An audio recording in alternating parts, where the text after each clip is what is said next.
ചാളയും ചൂരയും മത്തിയും കൊഴിയാളയും ഒക്കെ മേടിച്ചുകൊണ്ട് വന്നു. എന്തിനാ? പുറത്തു വരിച്ച് ഗൾഫിൽ കൊണ്ടുപോയി തിന്നാനാ.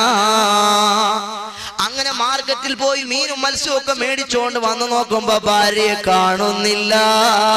എവിടെ പോയി എവിടെ പോയി എന്റെ ഭാര്യ എവിടെ പോയി? അപ്പൊ മകള് പറഞ്ഞു, പാപ്പാ പോയി പോയി ഉമ്മ പോയി ഓന്റെ കൂടെ യാത്രയായി. എന്തൊരു കഷ്ടവാ സഹോദരങ്ങളെ. മാത്രമല്ല മോള് നിർത്തുന്നില്ല. മോള് പറഞ്ഞു, പൊന്നാര വാപ്പാ പെട്ടി പോയി.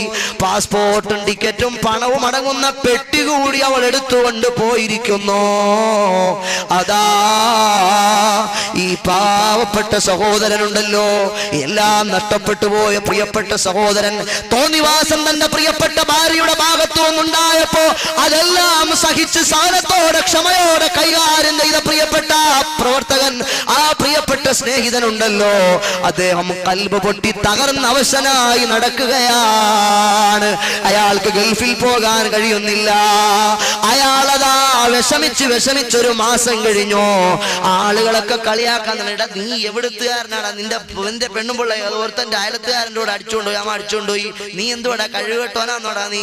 അങ്ങനെ അയാൾ നാട്ടുകാർക്കിടയിൽ ഒരു ഹാസ്യ കഥാപാത്രമായി മാറി. അവളെ പറ്റിയൊരു വിവരവും ലഭിക്കുന്നില്ല. എല്ലാവരും തന്നെ പരിഹസിക്കുന്നു, എല്ലാവരും തന്നെ ആക്ഷേപിക്കുന്നു, എല്ലാവരും തന്നെ അധിക്ഷേപിക്കുന്നു. സഹിക്കാൻ കഴിയുന്നില്ല.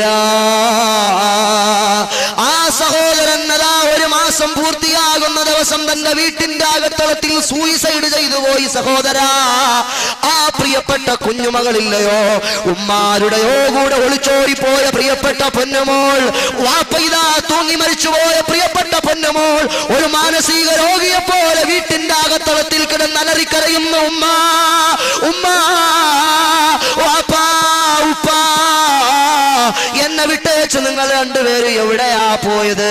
ചെറിയ പൊന്നുമോളുണ്ടല്ലോ, സ്കൂളിൽ 6ാം ക്ലാസ്സിൽ പഠിക്കുന്ന പൊന്നുമോൾ, 11 വയസ്സ് മാത്രം പ്രായമുള്ള കുഞ്ഞുമോൾ, ഒരു പ്രാന്തിയെ പോലെ വീട്ടിന്റെ അകത്തളത്തിൽ അലമുറയിട്ട് നിലവിളിക്കുകയാണ്. ആരാണ് ഇതിന് ഉത്തരവാദി? ആരാ ഇതിന് സമാധാനം പറയേണ്ടത്?